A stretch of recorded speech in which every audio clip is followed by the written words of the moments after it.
Assalamualaikum warahmatullahi wabarakatuh. Selamat datang kembali di ruang kelas listrik praktis.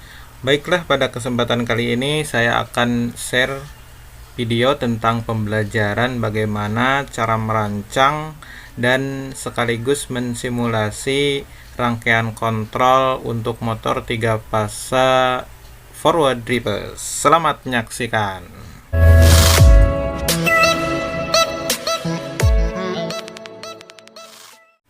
Oke, di hadapan Anda sudah terdapat layar di sebelah kiri yang berwarna hitam.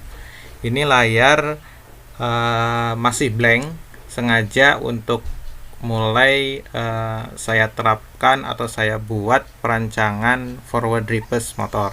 Ini sederhana sekali, aplikasinya bisa Anda lihat di samping ada sebuah gerbang. Ini aplikasi sederhananya. Dalam dunia industri bisa di konveyor atau di lain-lain yang memang memerlukan kinerja motor putar balik dan putar kanan. Untuk gampang membayangkan, saya contohkan sebuah pintu gerbang. Di sebelah kanan Anda, layar Anda silahkan dilihat ketika motor itu berputar forward, dia akan bekerja sampai menyentuh limit switch buka penuh.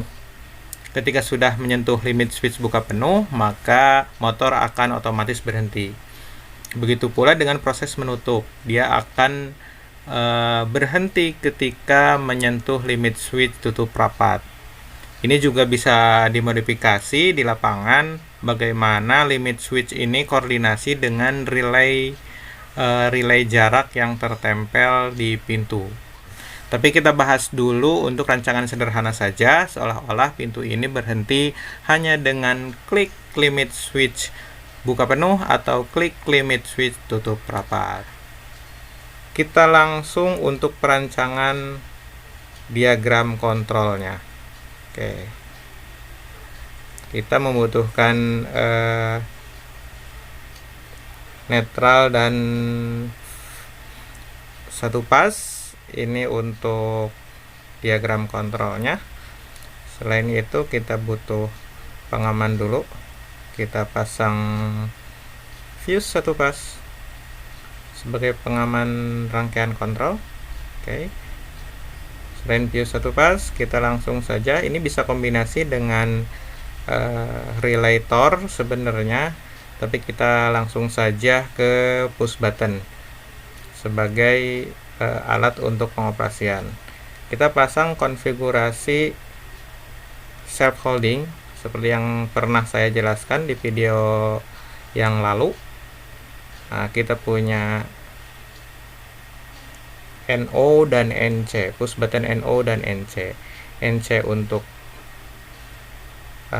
stop operasi secara manual, bukan pakai limit switch, dan NO untuk start motor secara manual. Dia mau buka atau mau tutup. Otomatis kita punya 2 NO, artinya push button untuk buka dan push button untuk tutup. Kenapa harus 2? Karena pada kondisi setengah terbuka pintu, maka buka dan tutup adalah sebuah pilihan yang bisa diakses dua-duanya. Oke. Kontaktor utama itu bisa maju, kontaktor satunya lagi bisa tutup. Kontaktor maju dan mundur atau buka kiri dan buka kanan. Oke, kita butuh limit switch untuk pengamanan. Limit switch. Sebenarnya interlock sangat bagus juga diterapkan. Tapi agar konsepnya paham dulu, kalau untuk sisi safety lebih lengkap, lebih bagus. Tapi untuk pemahaman dasar saya bikin yang lebih simple dulu ya. Oke, kira-kira ini yang dibutuhkan. Oke, dua-duanya harus bisa mengunci dirinya sendiri ketika bekerja. Maka kita butuh NO, auxiliary NO. Oke, kita pengawatan dulu. Ini aplikasinya sangat mudah banget, dan selain memudahkan menggambar juga memudahkan untuk pendeteksian jika ada kesalahan, karena ini support untuk dilakukan simulasi. Ini maaf karena jari saya gede-gede jadi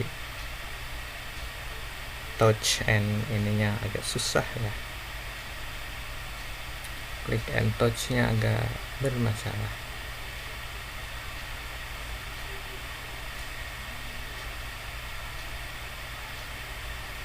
Nah, ini kita harus punya dua rangkaian safe holding antara reverse dan forward motor, dan dua-duanya bekerja tidak boleh bersamaan. Sisi safety motor harus terproteksi, jangan sampai ketika ditekan forward dan reverse bersamaan terjadi short circuit. Makanya saya pasang di sini interlock, saling menginterlock antara reverse dan forward, karena pada dasarnya motor reverse dan motor forward itu adalah pengoperasiannya merubah salah satu fase ditukar. Karena ditukar maka proses putaran motor menjadi sebaliknya dari kondisi awal. Nanti di wiringnya akan kita ulas ya. Oke, ini saling interlock. Kita labeling, ini belum selesai. Kita labeling untuk S1 forward, S3 reverse, S2 stop. Oke. Untuk penamaan dulu KM1, karena KM1 ini saya namakan dulu forward ini biar tidak pusing. KM2 reverse. Ini agak-agak memakan waktu menonton Anda, tapi minimal konsep membuat rangkaian Anda pahami ya. Untuk selanjutnya rangkaian-rangkaiannya akan saya tampilkan langsung rangkaian yang sudah jadi. Labeling dulu pengalamatan kontak-kontak auxiliary-nya. Nah, untuk yang buka kita labeling ini KM1. Oke.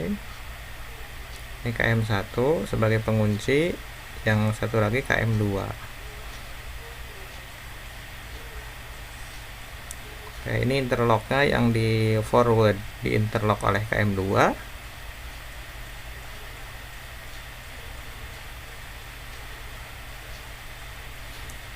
Yang reverse di interlock oleh KM1.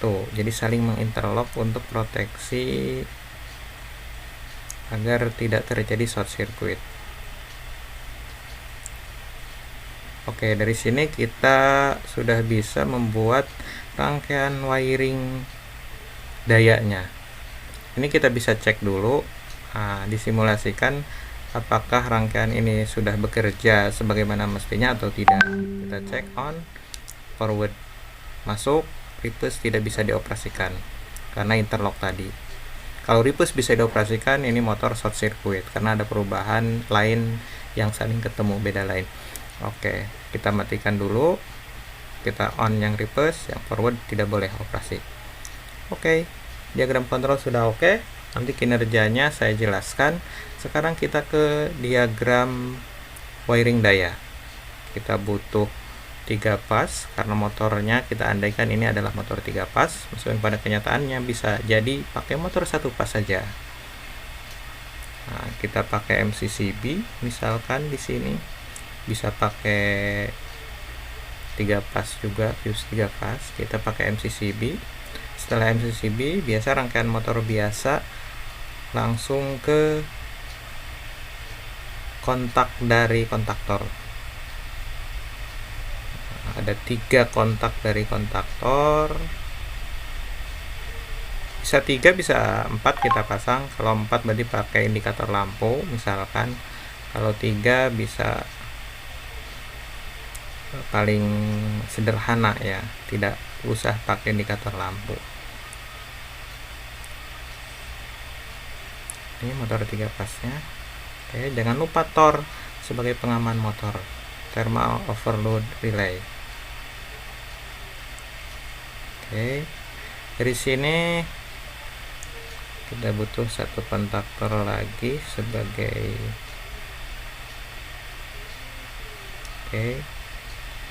ada kontaktor forward dan ada kontaktor reverse. Mudah-mudahan satu layar ini cukup untuk ditampilkan. Kita mulai connection. Yang forward dulu normal, harus yang cepat karena memang ini jempolnya badik-badik, jadi agak terkendala nih pemirsa. Harap dimaklum saja, sama HP-nya terlalu kecil sepertinya ya. Oke, ini forward sudah jalan harusnya. Motor forward seperti ini akan bekerja sebagaimana mestinya. Nah, untuk membuat motor ini reverse, maka kita connect dulu satu line 1 normal, line 1 normal ketemu line 1. Nah, line 2 yang harusnya L2 kita ambil L3. Nah, kita ambil L3 ini untuk, sedangkan di bawahnya kita masuk ke urutan kedua lilitan motor. Oke, seperti ini. Ini kalau bertemu dua-duanya short circuit, tapi karena kita pakai interlock ini tidak akan terjadi short circuit. Yang ini yang terakhir kita ambil L2. Oke. Ini ada proses pertukaran. Harusnya sudah mulai Anda bisa baca ya.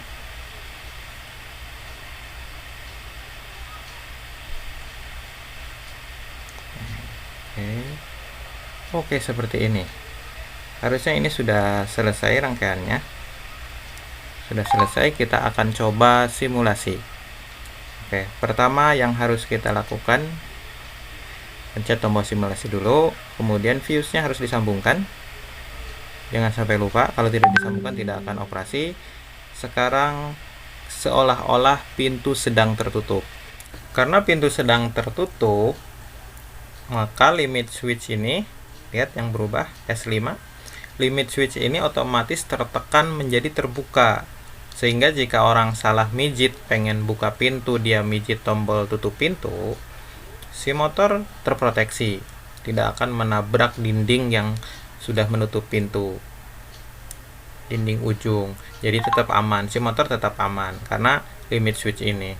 Oke, karena pintu mau dibuka, otomatis kontak yang bisa dioperasikan hanya ini.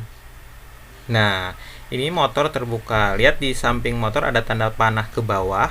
Itu motor sedang memutar ke kiri atau membuka gerbang, pintu gerbang. Oke. Ketika proses motor ini sedang membuka, si limit switch tutup otomatis terlepas. Pagarnya meninggalkan posisi limit switch terbuka. Dan kapan motor berhenti beroperasi? Ketika bukaan lebar limit switchnya itu tertekan, yang S4 ini. Nah, limit switchnya tertekan, motor berhenti otomatis. Ketika salah pijit, pengen nutup tapi dipijit buka, ya tidak akan operasi karena limit switchnya terbuka. Ketika mau ditutup, sebaliknya kita akan pijit seperti membuka tadi, tapi tombolnya tombol tutup. Nah, ini menutup. Lihat di samping motor ada panah ke atas. Dia berubah putaran dari putaran tadinya ke kiri menjadi putaran ke kanan. Ini proses menutup pintu. Ketika si limit switch buka lebar tadi tidak tertekan lagi oleh pagar, limit switch menjadi menutup kembali. Dari proses menutup ini bisa berhenti ketika limit switch tutup rapatnya tertekan, yang di S5, atau kita opsional pengen stop secara manual, pijit saja ini S2. Nah, ini yang bergerak itu dipijit otomatis berhenti. Ketika berhenti bisa jadi si pagar di posisi tengah. Ketika pagar di posisi tengah, maka limit switch keduanya akan menutup, tidak akan ada yang menekan. Dari sini opsional, bisa buka atau bisa tutup. Kalau buka tinggal pijit stop, kalau tutup tinggal pijit yang ini stop. Oke, kita lanjutkan menutup pintu dengan rapat. Kita pijit lagi ini. Oke, ini limit switchnya sudah normal dua-duanya, dan proses tutup pintu ketika rapat limit switch ini tertekan S5. Jadi yang ini tertekan. Ketika tertekan, maka yang standby untuk dioperasikan adalah pintu membuka. Ini membuka. Kita stop.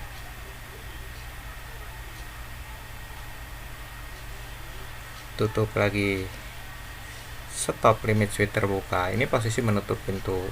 Jadi kalau ini limit switch dua-duanya tertutup, ini posisi pintu di tengah, ini pintu terbuka lebar. Kita bisa lihat kondisi limit switch dan itu cukup memproteksi. Adapun untuk interlock yang saya maksudkan tadi, yaitu KM2 dan KM1 yang NC, itu terjadi, katakan ini kita sedang menutup pintu, membuka pintu. Tadi kan menutup ya, membuka pintu. Ketika sedang membuka pintu, proses membuka pintu, kita menekan tutup pintu, bisa jadi ini terakses oleh orang-orang yang tidak mengerti. Ini terproteksi otomatis karena limit interlock NC-nya terbuka. Otomatis lihat ketika proses sedang membuka, saya pencet-pencet menutup otomatis. Kalau ini tidak di interlock, akan terjadi short circuit yang bisa membakar motor, merusak instalasi Anda, bahkan berbahaya untuk lingkungan di sekitar karena listrik. Dan limit switch ini yang harusnya jadi pengaman juga, sebenarnya tidak akan bisa membantu pada proses menutup, karena ketika gerbangnya meninggalkan limit switch tutup rapat, limit switch akan kembali ke posisi tertutup. Jadi pada proses membuka ini, motor harus berhenti dulu, baru akses tutup bisa diakses atau dilakukan. Tutupnya seperti apa? Tutupnya bisa manual pakai ini, atau bisa nunggu bukaannya sampai penuh, sampai tertekan ini. Ketika bukaan penuh, baru bisa ditutup kembali. Lihat putaran motor, di samping motor ada arah panah ke atas. Putaran motor berubah. Dan seiring dengan gerbang meninggalkan limit switch, maka si limit switch buka pintunya akan tertutup otomatis. Dan ini tetap tidak bisa diakses karena ada interlock dari kontaktor KM2. Ini yang saya maksud interlock sebagai pengaman, dan ini sangat penting sekali diterapkan untuk proses keamanan atau untuk aspek keamanan instalasi listrik yang membahayakan di lingkungan sekitar. Baik, itu saja yang bisa saya jelaskan mengenai motor forward dan reverse. Terima kasih, semoga video ini bermanfaat. Assalamualaikum warahmatullahi wabarakatuh.